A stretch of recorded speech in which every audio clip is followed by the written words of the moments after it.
चक्र कराला। जो इनकर मारा नंवरई, वे प्रदोह पावक सोजरई। सुनकर जड़ भरत जी महाराज हंसने लगे। कहा देखो राजन, हम कोई खतरनाक ब्राह्मण नहीं है, डरने की आवश्यकता नहीं है। प्रेम से पूछिए मुझसे क्या पूछना चाहते हो। तो राजा रघुगण कहने लगे महाराज, आपकी बातों से आपके शब्दों में एक जिज्ञासा है। आपने अभी अभी कहा कि मैं न कभी मोटा होता हूँ, न पतला होता हूँ, न छोटा होता हूँ, न बड़ा होता हूँ, न जन्म लेता हूँ, न मरता हूँ। ये सब तो ठीक है, पर आपने कहा कि सुख और दुख मुझे प्रभावित नहीं करते। ये बात कुछ समझ में नहीं आई। तो जड़ भरत जी महाराज ने कहा कि देखिए महाराज, किसी ने चूल्हा जलाकर उस पर बटलोई रखी। बटलोई अर्थात भगोना। भगोने में पानी भरकर चावल डाल दिए। चावल डाले तो नीचे से आग लगाई, तो आग क्या करेगी? आग पहले पानी को खौलाएगी, पानी के बाद जो चावल है वह भात बन जाएगा। उसी प्रकार कह रहे कि शरीर में पीड़ा होगी तो मन को भी कष्ट होगा, इंद्रियों को कष्ट होगा, सभी को कष्ट होगा। फिर आपने यह कैसे कह दे रहे कि आप सुख दुख प्रभावित नहीं करते। तो जड़ भरत जी महाराज बोले रघुगण एक बात बताओ, तुम हो तो बड़े विद्वान, लेकिन विद्वानों के बीच में बैठकर ऐसी पागलों वाली बातें मत किया करो। जिस चीज से तुम यह घटा रहे हो, यह बात बताओ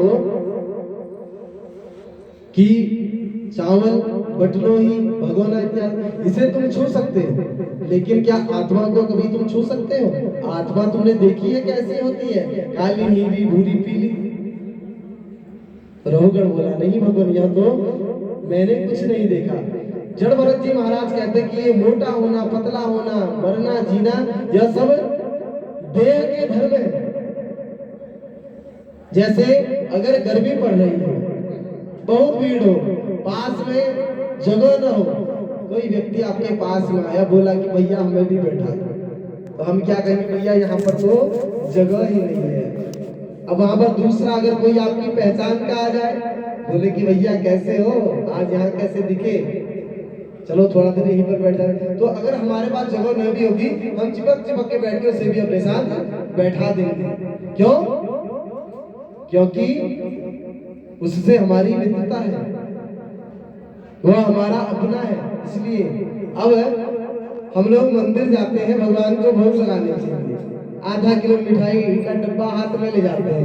मिठाई का डिब्बा हाथ में लेके क्या सोचते हैं? भगवान के मंदिर कब पहुंचेंगे, कब भगवान को यह भोग लगेगा। हाथ में बहुत भारी हो रहा है। मंदिर पहुंचे, भोग लगाया, भोग लगा के पंडित जी ने प्रसाद दिया। प्रसाद दिया तो बाहर आए, बाहर आकर पूरा आधा किलो का डिब्बा उड़ा गए, उसके ऊपर से आधा लीटर पानी पी गए। फिर कोई दिक्कत नहीं होती। क्यों? क्योंकि वह पेट में चला गया।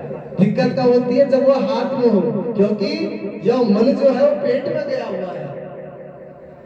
इस प्रकार के दृष्टांत जड़ भरत जी महाराज ने राजा रघुगण को दिए और कहा कि मन के हारे हार है और मन के जीते जी, मन ही मिलावे राम से और मन ही करे फजीर। भरत जी महाराज कहते हैं कि इस प्रकार यह जो मन है हमारा, यह मन जो है इधर उधर यही भटकता है। इसके बाद भूगोल खगोल के बारे में बताया, कहा कि भगवान का यह 14 मंजिल का बंगला है। नीचे के 7 लोग अतल, वितल, सुतल, तलातल, महातल, रसातल और पाताल। ऊपर के 7 लोग भू, भुव, स्व, मह, जन, तप और सत्य। यह 14 मंजिल का भगवान का बंगला है। इसके पश्चात भागवत के 5वें स्कंद के 26वें अध्याय में 28 प्रकार के नरकों के बारे में बताया। तामिश्र, अंधतारिणी, रौरव, महारौरव, कुंभीपा, कालसूत्र, अश्वत्र वन आदि 28 प्रकार के नरक बतलाए हैं। जो प्राणी स्त्री बच्चों का हरण करता है, यम के दूत उसे आमिष नामक नरक में जाकर फेंक देते हैं। तत्र यस्तु पत्य कलत्राण पहरती काल पाश बद्धो यम पुरुषे रति भयानके तामिश्रे बलान निपात्य थे। वहां पर की जो भूमि होती है वह आग की तरह तपी होती है। इसलिए इस मृत्यु मंडल पर आए हैं तो किसी का अहित नहीं करना चाहिए। किसी का अगर हम अच्छा भी नहीं कर सकते तो बुरा भी नहीं करना चाहिए। तो परीक्षित जी महाराज डर गए। सुखदेव जी ने महाराज ने कहा कि डरने की कोई आवश्यकता नहीं है। अगर हमेशा भगवान का भजन करोगे तो नरक की ओर नहीं जाना पड़ेगा। अगर गलत कर्म करोगे तो अवश्य नरक जाओगे। परीक्षित जी महाराज बोले भगवान हमें नरकों के बारे में मत सुनाइए, हमें बहुत डर लग रहा है। तो सुखदेव जी महाराज कहते हैं कि भगवान ने इसके लिए धोबी घाट भी बनाए हुए। अब देखिए, अगर हम कपड़ा अपने घर पर नहीं धोएंगे, ज्यादा ही गंदा कर देंगे तो क्या होगा, फिर धोबी घाट भेजना पड़ेगा।